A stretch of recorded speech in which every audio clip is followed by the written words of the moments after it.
Muito boa tarde a todos. Meu nome é Henrique, eu sou radiologista cardiovascular de Ribeirão Preto, São Paulo.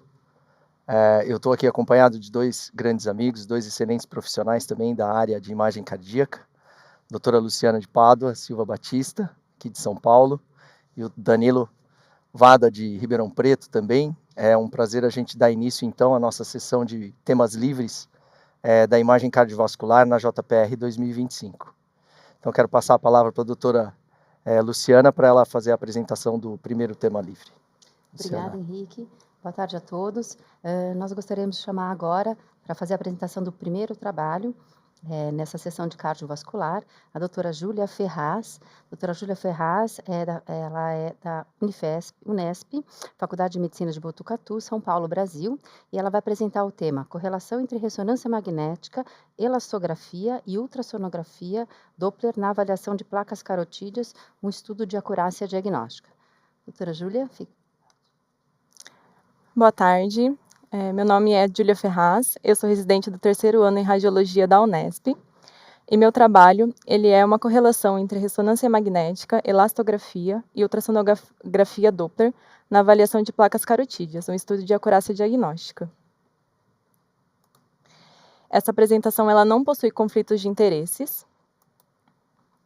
Bom, o AVC ele é uma doença de alta prevalência na sociedade ocidental, e nos Estados Unidos ele configura como quarto lugar das principais causas de óbito. Sendo assim, ele é uma doença de elevado impacto socioeconômico. Algumas evidências na literatura corroboram que a estenose carotídea ela é uma das principais causas de AVC no mundo, e tem visto cada vez mais que não apenas a estenose, mas também as características morfológicas das placas ateroscleróticas têm relação com maior risco de eventos tromboembólicos do que apenas a estenose das placas. Também é hipotetizado que as características morfológicas dessas placas, obtidas por ressonância magnética, tenham correlação com a rigidez das placas, avaliada pela elastografia, e com a escala de cinza do ultrassom Doppler. Então, os nossos objetivos foram de correlacionar as características morfológicas das placas ateroscleróticas carotídeas pela ressonância magnética, com os resultados da elastografia por cisalhamento e com a escala de cinza do ultrassom Doppler, além de analisar as características epidemiológicas dos pacientes. Na ressonância magnética, nós avaliamos o núcleo lipídico, a capa fibrosa, a hemorragia / trombo intraplaca, as calcificações e o grau de instabilidade da placa. Bom, aqui é uma exemplificação de um dos nossos exames de ressonância magnética, nós podemos ver no asterisco laranja um núcleo hipodenso que não tem realce ao contraste, que seria o núcleo lipídico. Na seta vermelha, podemos ver uma pequena área central hiperdensa, que tem um grande realce pelo meio de contraste, que seria a hemorragia. Na seta verde, podemos ver uma pequena fissura da capa fibrosa. E na imagem de baixo, temos uma imagem de tomografia computadorizada sem contraste, avaliando as calcificações. O método do estudo é um estudo prospectivo de acurácia diagnóstica que segue as diretrizes STARD. A amostra ela consistiu em 18 pacientes, incluídos de 2022 a 2024, com mais de 70% de estenose carotídea. Foi utilizado um aparelho de ressonância magnética de 3 Tesla, com sequências específicas, que foram complementados por tomografia computadorizada sem contraste e ultrassom Doppler. Os dados eles foram analisados utilizando o software Biostat, e esse projeto ele é aprovado no Comitê de Ética em Pesquisa da Unesp. Os pacientes incluídos foram pacientes sintomáticos ou assintomáticos diagnosticados com doença aterosclerótica carotídea grave, estenose maior que 70%, que tem indicação de endarterectomia. E os critérios de exclusão foram pacientes submetidos a procedimentos cirúrgicos, endovasculares ou radioterápicos prévios no território estudado, pacientes portadores de doenças inflamatórias, gestantes, pacientes com bifurcação carotídea alta, que apresentassem sombra acústica posterior que inviabilizasse a avaliação morfológica da lesão ou com contraindicação à endarterectomia. Este trabalho, ele colabora e integra o projeto de pós-graduação do Dr. Pedro Luciano Meluti Filho, intitulado de Elastografia Ultrassonográfica para avaliação de placas ateroscleróticas carotídeas, uma coorte prospectiva. Bom, agora dos resultados, os resultados que nós achamos foi de que placas que possuem hemorragia ou trombo dentro da placa são mais instáveis. E a hemorragia, hoje em dia, já é um dos marcadores mais validados de alto risco da placa carotídea. A hemorragia, nós avaliamos utilizando as sequências de T1 Dixon W, T1 Dixon W com contraste, T2 gradiente e M-Parade. E nós decidimos pelo agrupamento do sangramento recente e de sangramentos crônicos, a fim de se ter uma melhor correlação com os demais dados, pois foi visto na literatura que no M-Parade, o alto sinal, que já está presente no sangramento recente, ele se mantém na maior parte dos exames subsequentes, além também de uma maior chance de ressangramento da placa. Também foi vista uma correlação positiva entre o tamanho do núcleo lipídico e a integridade da capa fibrosa, mostrando que quanto maior o núcleo é, mais fina e mais fissurada a capa fibrosa se torna, ficando mais instável. Também vimos uma correlação estatisticamente significativa entre mais altos níveis de colesterol e com a estabilidade da placa. Além disso, também foi visto uma correlação entre mais altos níveis de colesterol HDL e instabilidade da placa. Alguns relatos na literatura eles corroboram esse dado como uma resposta compensatória do nosso organismo. Também foi visto uma correlação entre mais altos níveis de homocisteína e uma capa fibrosa mais fissurada e mais instável, corroborando dados de que a homocisteína ela pode atuar como agente promotor de aterosclerose. Outro dado também que nós observamos foi de que existe correlação entre a hemorragia / trombo intraplaca e maiores valores de ecogenicidade avaliados na escala de cinza do ultrassom Doppler. E isso indica a presença de hemorragia nessas placas. Essa técnica de escala de cinzas do ultrassom Doppler, ela não é muito utilizada atualmente pelos ultrassonografistas que realizam ultrassom Doppler de carótidas, mas ela tem um potencial em melhorar a precisão diagnóstica do ultrassom, porque ela permite que se diferencie placas mais densas e calcificadas de placas mais homogêneas e lipídicas e com conteúdo hemático, sendo que essas últimas placas tendem a ser mais vulneráveis e sujeitas a rupturas. Por fim, nós também tivemos uma correlação negativa entre o aumento do núcleo lipídico e a elasticidade da placa, indicando que quanto maior o núcleo lipídico, menos expansível a placa se torna e menos elástica ela se torna também. Por fim, a caracterização das placas ateroscleróticas carotídeas requer uma abordagem multimodal, pois esses achados eles podem contribuir para uma melhor estratificação de risco e seleção de candidatos para revascularização. Eles também elevam a especificidade de todos os exames, evitam intervenções desnecessárias ou tardias, reduzem os custos e, consequentemente, reduzem a morbimortalidade por AVC secundários à estenose carotídea. Este é um trabalho que ainda está em andamento. O nosso N esperado era de 28 pacientes. No momento, já conseguimos 32 pacientes. E para o próximo ano, nós também iremos incluir a análise os dados do exame anatomopatológico das placas que estão sendo extraídas durante a endarterectomia, o que vai ampliar o escopo da pesquisa e iremos poder realizar mais análises comparativas. E aqui são minhas referências bibliográficas. Muito obrigada.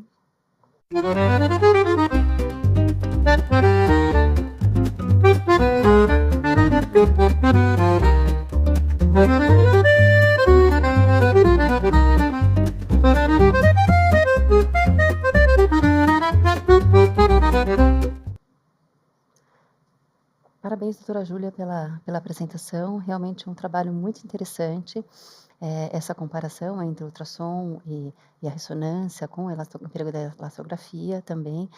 Eu gostaria de perguntar se vocês já têm alguma ideia de quais pacientes, porque naturalmente a gente costuma iniciar essa investigação com a ultrassonografia. Tem alguns casos que vocês indicam, mediante o achado da ultrassonografia, a realização da ressonância? O que nós estamos fazendo é pegando pacientes com estenoses carotídeas mais graves, acima de 70%. São esses que a gente está incluindo no nosso grupo para fazer a ressonância. Mas ainda não está indicado de fazer de rotina a ressonância sem fazer ultrassom primeiramente. Perfeito, perfeito. Essa seria a principal indicação. Uhum. Mas vocês indicam quando acham características de placa pela ultrassonografia que são suscetíveis a terem hemorragia intraplaca, para fazer ressonância, vocês têm esse dado pela ultrassonografia ou é empírico a indicação da ressonância nos pacientes com estenose acima de 70%? Por enquanto nós estamos fazendo empírico para todos esses pacientes com a estenose mais grave. Perfeito. Mas já estamos vendo correlações entre altas taxas de ecogenicidade no ultrassom com a presença de hemorragia, que daí nós conseguimos ver que realmente tem na ressonância. Exato. Então, a ecogenicidade seria a maior característica mesmo, que indicaria a hemorragia intraplaca e a correlação com a ressonância, então, está se demonstrando dessa forma. Exatamente. Perfeito, doutora Júlia.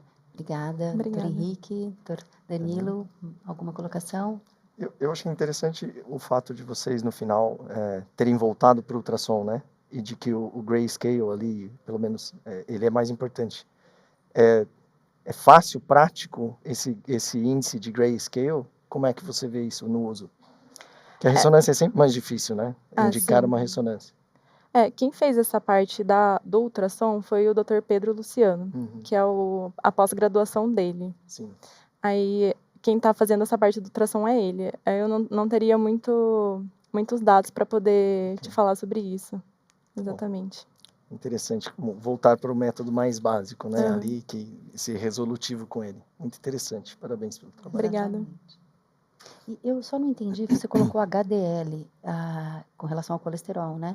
Você viu correlação do HDL com a presença de placas mais instáveis. Instáveis. Interessante, porque o HDL teoricamente seria um marcador mais benéfico, assim, digamos assim, né? Dentre a gama de lípides, né? Foi o que nós pensamos também. Mas tem alguns artigos que falam que é como se fosse uma resposta compensatória do corpo. Entendi. De ter placas mais instáveis, aí o HDL acaba aumentando também. Para a proteção da placa, né? Seria nesse sentido. Isso. Perfeito. E a homocisteína, assim como marcador inflamatório, aí sim ela tem uma correlação com maior inflamação, e a inflamação nós sabemos que realmente tende a prejudicar a placa e fornecer mais características de vulnerabilidade, hemorragia e tudo mais. Sim. Perfeito, Julia. Obrigada. Mais alguma colocação? Não?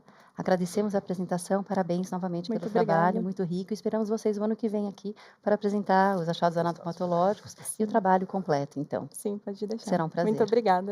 Agradecemos. Bom, a seguir nós vamos ter a doutora Guilhermina Martinelli. Ela vai nos apresentar 2 trabalhos. O primeiro é intitulado Advanced Post-Processing of 4D Flow Magnetic MRI for the Evaluation of Congenital Heart Disease in Pediatric Patients. E a seguir a gente tem o Feature Tracking Cardiac CMR in Pediatric Patients with Congenital Heart Disease. Por favor. Hello, everyone. My name is Guillermina Martinelli, and I'm here to present our work title, Advanced Post-Processing of 4D Flow MRI for the Evaluation of Congenital Heart Disease in Pediatric Patients. Congenital heart disease are structural problems in the heart or great vessel, often present from birth. This malformation creates complex blood flow patterns which can be difficult to evaluate with radiation imaging. Doppler echocardiography is widely used because it's fast and non-invasive, but it has important limitations. It can only measure blood flow in one direction and at a time, and depends heavily on the operator angle and skills. This becomes a problem when we want to understand multidirectional or turbulent flow, especially in congenital case. So our central question was, can we vision a structural image and actually analyze blood flow dynamics inside the heart or great vessel throughout the entire cardiac cycle? To address, we use 4D flow MRI. This is an advanced MRI technique that allows us to study blood flow in 3 dimensions, plus time, which is why we call it 4D. With a single scan, we obtain a volumetric time result and velocity encode dataset, so we can how blood move in every direction and at every moment of the cardiac cycle. This provides access to several hemodynamic parameters like flow velocity vectors, speed and direction of blood, porosity and turbulence, abnormal or chaotic flow, pressure gradients like pressure difference, wall shear stress, blood rubbings against vessel walls, recurrent fraction, backward flow due to various issues. In short, 4D flow MRI offers a much more complete picture, not only of the heart structure, but also of the function and hemodynamics. The main object of our study was to evaluate the clinical values of adjacent 4D flow post-processing in pediatric congenital heart disease case. Specifically, we aimed to compare the quantitative parameters obtained from 4D flow MRI with those from Doppler echocardiography, and whatever the added information could improve diagnosis and clinical decision makers.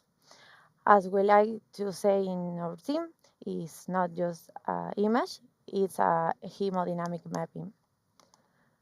This was a retrospective study. We analyzed 8 pediatric patients with a mean age of 14 years, and these patients had different types of congenital heart disease, including aortic coarctation, bicuspid aortic valve, and subaortic stenosis. All images were performed on 1.5 Tesla MRI scanner using protocol optimized for pediatric use, aiming to shorten scan time and improve conform. Data was post-processed using a specialist software where we segmented region of interest, visualized flow use streamlines and path lines, and extracted hemodynamics parameters.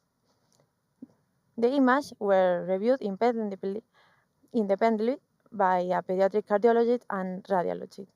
We used Pearson correlation coefficient to compare values from 4D flow and Doppler. Here we can see example of our processing pipeline. We generate streamlines and vortex maps to visualize blood flow, direction, and quality. Then we select region of interest, like the aorta or outflow tract, and quantify peak velocity, pressure gradients, wall shear stress, and energy loss. This visualization helps us better understand abnormally flow behavior inside the heart. Let's look at two patient examples. In patient 1, who had subaortic stenosis, for the flow revealed turbulent jets below to valve and elevated energy loss, features though not clearly seen with Doppler. In patient 2, who had a bicuspid aortic valve, and we observed abnormal vortices that explain the valvular dysfunction. These visuals are quantitative find very helpful to understanding the pathopathology. In our group of 8 patients, we found elevated energy loss in 85% of cases, turbulent flow in areas of stenosis and coarctation, vortices in bicuspid valves missed by Doppler. In 87% of cases, for the flow show either peaks velocities and gradient than Doppler. Pearson correlation was 0.7 and showing a strong agreement, but also added values for the flow. This is a patient 1, patient 2.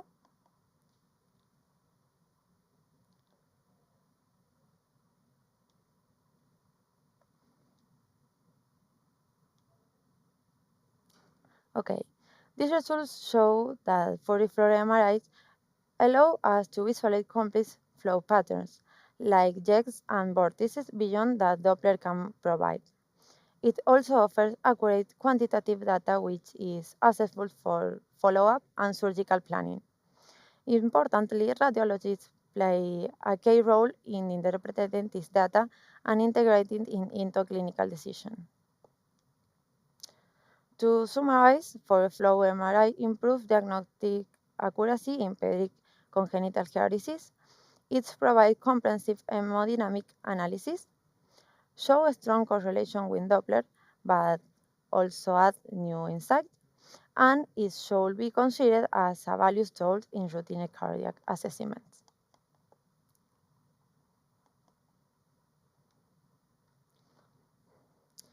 Special thanks to Dr. Paula Di Cesare, the first author in this project, and our team. Thank you for your attention.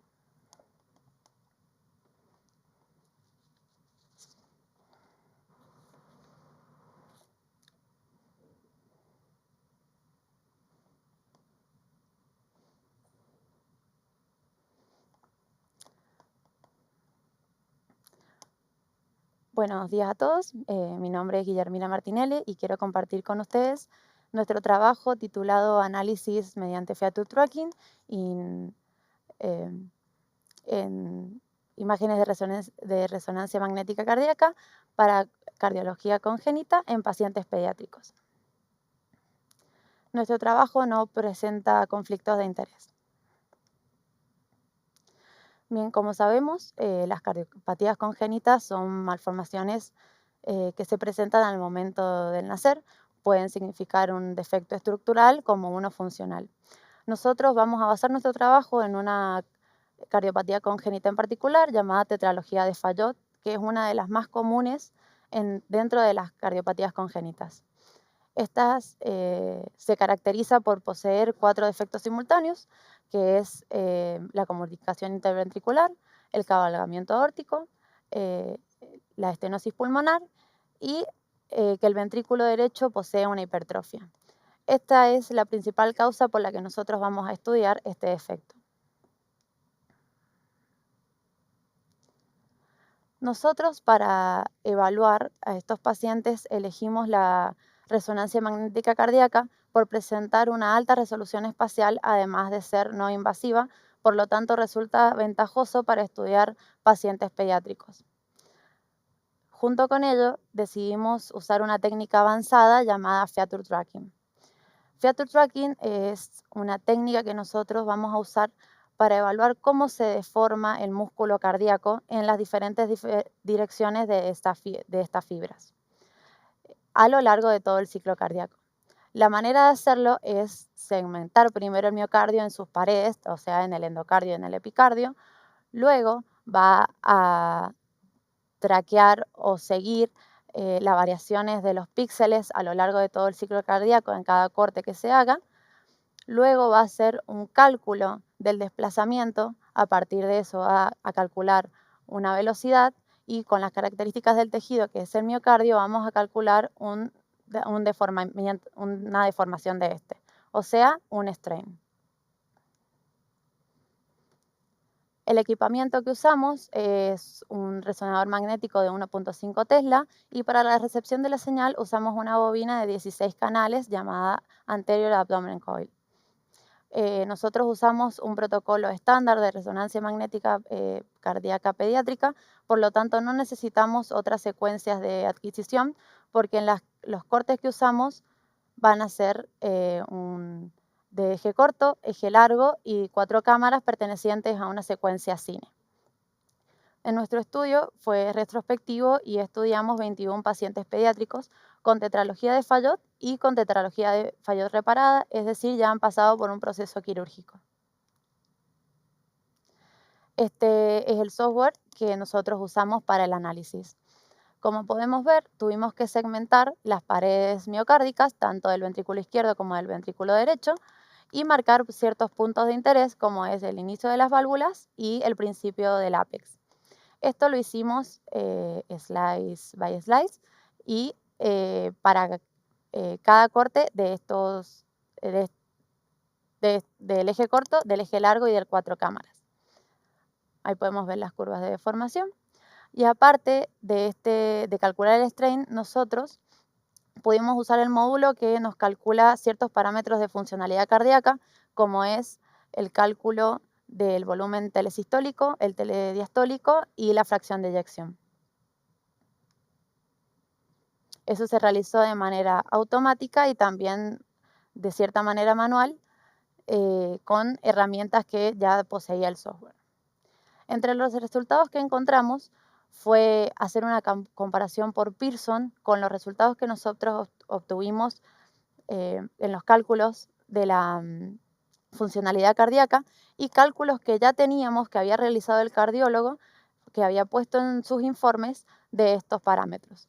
Nosotros encontramos una correlación por Pearson de 0.7 para los volúmenes telesistólicos y telediastólicos del ventrículo izquierdo y del ventrículo derecho y una correlación de 0.6 para la fracción de eyección de ambos ventrículos. Luego de hacer esta comparación, conseguimos los resultados de strain propiamente dicho. Esto se hizo de manera global y segmentaria para los 17 segmentos del ventrículo izquierdo y para los 3 principales del ventrículo derecho, junto con las curvas representativas. Una vez que realizamos todos los pacientes, obtuvimos un promedio y una desviación estándar de cada uno.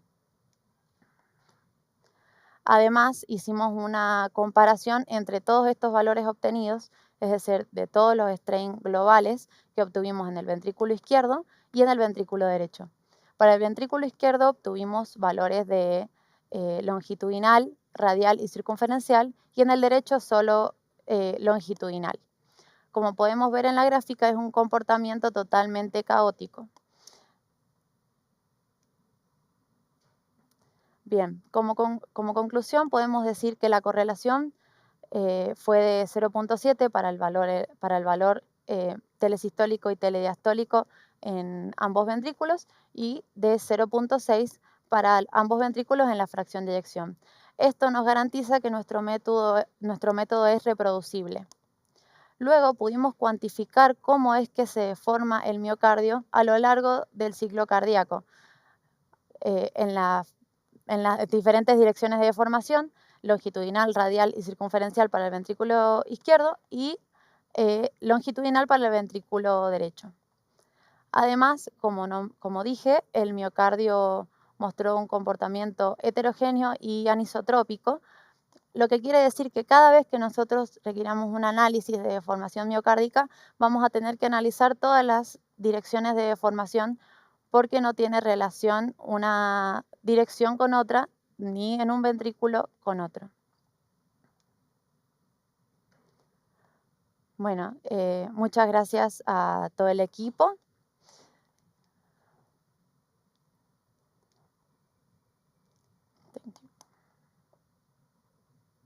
Muito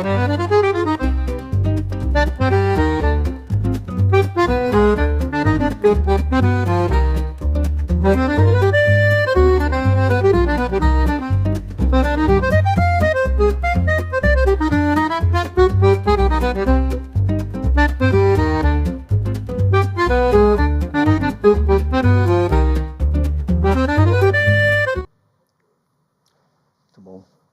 Parabéns. Congratulaciones por las presentaciones, muy buenas. Gracias. En el caso del 4D Flow, había un trecho que tenía una comparación del radiólogo con un especialista cardiólogo. Sí. ¿Ustedes compararon los resultados de las análisis hechas por uno y por otro? ¿Fueron semejantes o cómo fue esto? Lo que pasa es que para adquirir esas imágenes se necesita que el radiólogo cuente ya con cierta experiencia y cierto conocimiento, tanto para cargar los parámetros como para observar si el estudio está bien hecho o no. Sí, por Porque supuesto. depende de la patología. Nosotros la secuencia que usamos para eso es QFlow, entonces si no se setean los parámetros correctos podemos tener un aliasing. El radiólogo no anota esos resultados, pero conoce los valores que le está dando.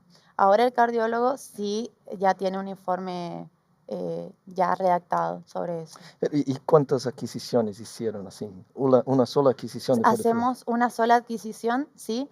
Se prefiere hacerlo de manera sagital, implica Perfecto. un poco menos de tiempo, pero igualmente obtenemos la cuantificación del flujo sanguíneo en todas las direcciones, además de hacerlo durante el tiempo, sería en el ciclo cardíaco. Por eso es que nosotros le llamamos 4D Flow. Tenemos Sí. 3 direcciones más el tiempo.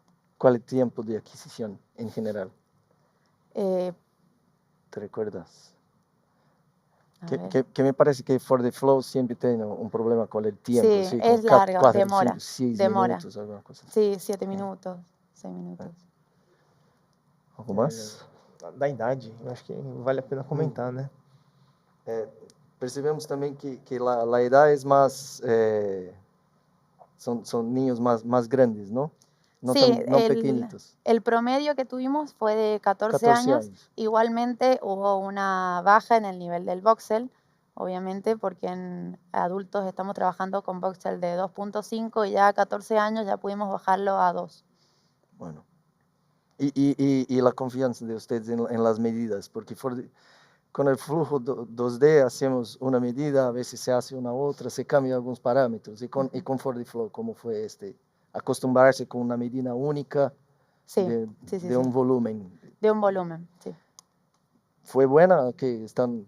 Sí, cuando hicimos las correlaciones nos dieron bastante altas, así que confiamos de que el método fue reproducible. Que fuera reproducible. Ujú. Gracias, perfecto, muy bueno. Solo una pregunta. Sí. Peço desculpa pelo meu portunhol. Quanto tempo se gasta para análise de strain? The strain depende del soft que use. Siempre tiene que ver cuando nosotros trabajamos justamente con pediatría y más en cardiología, las imágenes por ahí pueden tener cierto artefacto, lo que dificulta el reconocimiento automático del soft.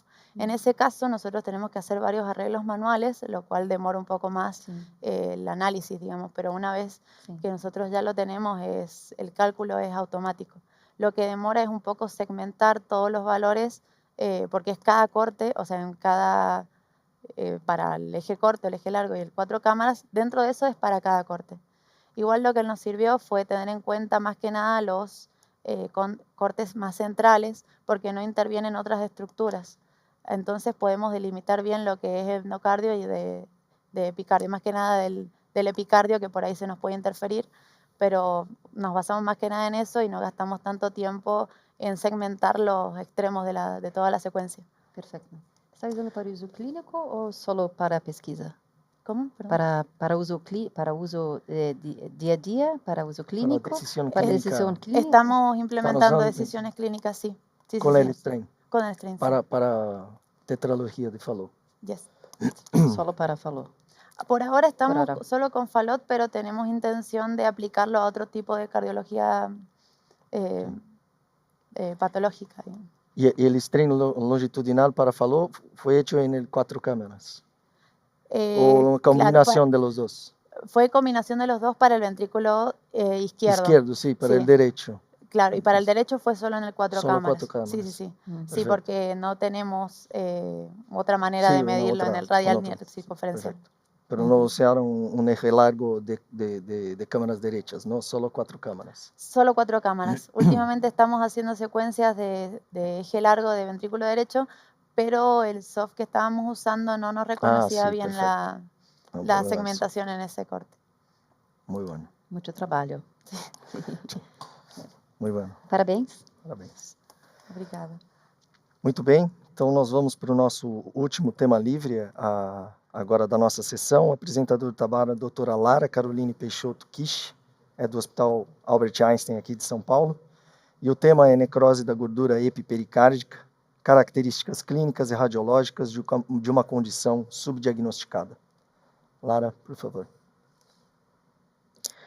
Boa tarde, meu nome é Lara, sou residente do 2º ano de Radiologia e Diagnóstico por Imagem do Hospital Israelita Albert Einstein e vou apresentar o trabalho Necrose da Gordura Epipericárdica, Características Clínicas e Radiológicas de uma Condição Subdiagnosticada, sob orientação do Dr. Eduardo Kaiser. Não existe conflito de interesse na apresentação. Aqui um breve panorama de como vamos guiar o trabalho. A necrose da gordura epipericárdica é uma causa benigna e autolimitada de dor torácica aguda, que no contexto da emergência pode simular doenças potencialmente graves, como, por exemplo, infarto agudo do miocárdio, tromboembolismo pulmonar e pericardite aguda. O primeiro relato de caso da condição data de 1957, quando 3 pacientes com dor torácica de origem indeterminada foram submetidos à toracotomia para excisão da lesão com anátomo patológico, revelando se tratar de necrose da gordura epipericárdica. Aqui uma revisão da anatomia, com destaque para a localização da gordura epipericárdica, que fica entre o pericárdio parietal e a parede torácica anterior. A causa exata da necrose da gordura epipericárdica ainda não é completamente conhecida. No entanto, se acredita que situações que levam ao aumento da pressão intratorácica, como, por exemplo, as manobras de Valsalva, podem levar à torção e compressão do pedículo vascular, com consequente interrupção do suprimento sanguíneo, isquemia e necrose. O tratamento é conservador, com foco no manejo da dor com anti-inflamatórios, e é recomendada a realização de tomografia de tórax de controle 4 a 8 semanas após o início do quadro para avaliar a resolução dos achados. Aqui nós trouxemos uma tomografia com destaque para o aspecto habitual da gordura epipericárdica. O nosso trabalho tem como objetivo avaliar as características clínicas, laboratoriais e os achados de imagem de 33 pacientes que consultaram no Hospital Israelita Albert Einstein entre janeiro de 2013 e janeiro de 2025 por dor torácica aguda e tiveram diagnóstico por imagem de necrose da gordura epipericárdica. Foi feita uma revisão da literatura e se viu que é a maior casuística de um único hospital já reportada. Trata-se de uma análise retrospectiva, cujo critério de inclusão, então, era o diagnóstico por imagem da necrose da gordura epipericárdica, e foi feito um levantamento por meio de busca no ficheiro de aprendizagem da radiologia cardiotorácica do hospital.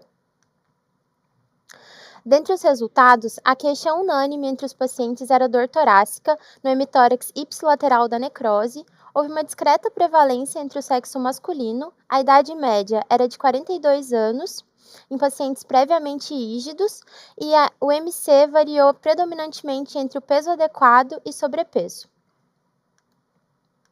Cerca de 70% dos pacientes realizaram exames laboratoriais em conjunto com os exames de imagem, e o exame mais solicitado foi o hemograma.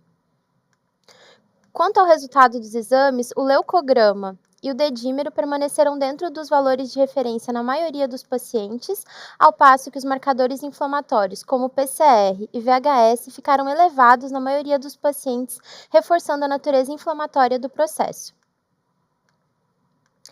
O exame mais solicitado foi a tomografia de tórax sem contraste. Houve um discreto predomínio da lateralidade à esquerda e, sobre os achados associados, o principal foi derrame pleural, presente em 3/4 dos casos, e esse é um marcador que nós vamos levar para nos auxiliar no diagnóstico. A telectasia também foi um achado expressivo e o espessamento pericárdico esteve presente em cerca de 25% dos pacientes, com a espessura pericárdica variando de 3 a 5 milímetros. Aqui nós trouxemos alguns exemplos. Aqui a gente tem uma tomografia de tórax com densificação da gordura pericárdica esquerda, associada a espessamento dos folhetos pericárdicos e um derrame pleural. Esse outro caso também, temos necrose da gordura pericárdica esquerda e adjacente a ela a gente tem uma opacidade focal em vidro fosco e uma retração da língula, de aspecto reacional. Quanto ao exame de controle, cerca de 46% dos pacientes realizaram o exame de controle e todos obtiveram resolução completa do quadro. A mediana de tempo de solicitação dos exames de controle foi de 7 meses, e aqui nós trazemos um exemplo de um paciente com densificação da gordura pericárdica à esquerda, atelectasia, derrame pleural e que no controle após 3 meses apresentou resolução completa dos achados. Nesse caso, a gente tem ali a necrose da gordura pericárdica na região cardiofrênica direita. A critério clínico, optou-se por realizar controle com uma ressonância de tórax. A gente vê aqui, então, T1 e T1 pós-contraste, mostrando a ausência de realce anômalo na topografia da gordura pericárdica. Esse outro caso aqui, acabou-se realizando ressonância e tomografia na vigência da necrose e a gente pode observar os achados nos 2 métodos. Então, aqui, na ressonância, numa sequência ponderada em T1, pós-contraste com saturação de gordura, a gente vê a densificação da gordura pericárdica com realce, associado a um derrame pleural e espessamento e realce dos folhetos pericárdicos. Após 2 meses, foi realizado o controle com tomografia com resolução completa dos achados. Então, concluindo, nós trazemos então a maior casuística de um único hospital já reportado na literatura e ressaltamos a importância do reconhecimento da condição pelo radiologista, que na maioria das vezes é quem faz o diagnóstico e desempenha um papel educativo de orientar os clínicos de que se trata de uma condição benigna, autolimitada e que não necessita de medidas invasivas, como era visto lá atrás nos primeiros casos reportados. Além disso, alguns pontos vão nortear o diagnóstico, como, por exemplo, dor torácica aguda, na vigência de eletro normal, em pacientes com alteração dos marcadores inflamatórios, como PCR e VHS, na faixa etária característica, principalmente se tiver associado derrame pleural, que nós vimos que está presente em 3/4 dos casos. Aqui são as referências, a colaboração dos autores, e muito obrigada. Muito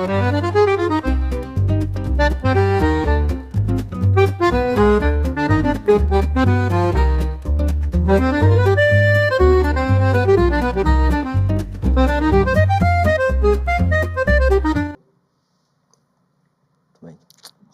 Parabéns. Muito Obrigada. interessante. Acho que é uma das patologias que a gente gosta de falar, né? Porque realmente faz uma diferença muito grande. E vocês tinham troponina em vários casos? O esperado é que seja normal, né? Sim. Senti um pouquinho de falta da troponina lá. Acabei não acrescentando nos slides, mas nós temos esse dado. A troponina era negativa em todos os pacientes, todos os casos. Era negativa. Assim como o eletro. Assim como o eletro também. Qual que foi o valor médio do PCR nesses casos? O valor médio do PCR foi em torno de 30. Então, bem alto, né? Era bem alto. Interessante. Era bem alto. Tinha uma natureza inflamatória bem marcada, com Significativa. VHS e PCR elevados. E bastante derrame pleural, né? E bastante derrame pleural. Acho que é interessante para todo mundo que faz tórax de urgência, né? Se achar um derrame pleural, tem que procurar algumas coisas. É uma patologia meio que de busca ativa, assim. Eu acho que isso é um recado bem É interessante. fácil de passar despercebido, né? Exatamente. Exatamente. Sem dúvida, eu vi que tinham poucos casos de ressonância. Uhum. Essas ressonâncias tinham tomografia prévia ou foram exames solicitados em que cenário?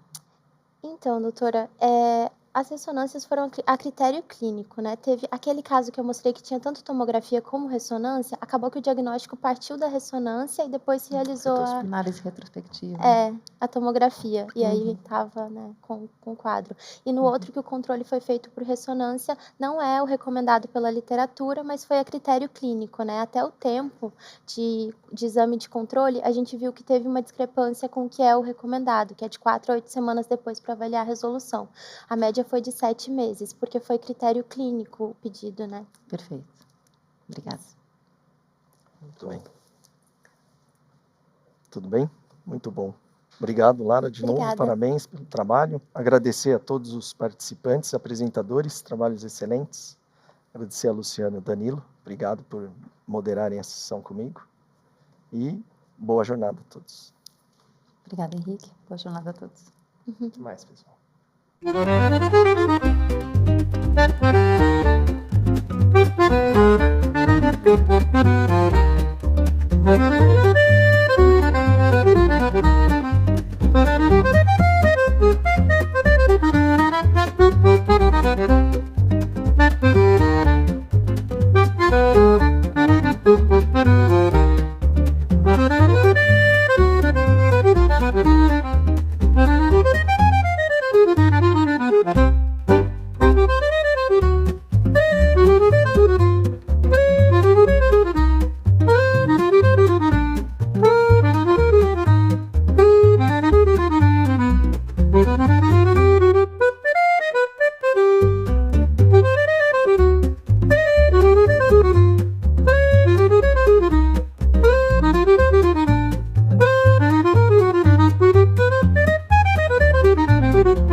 Thank you.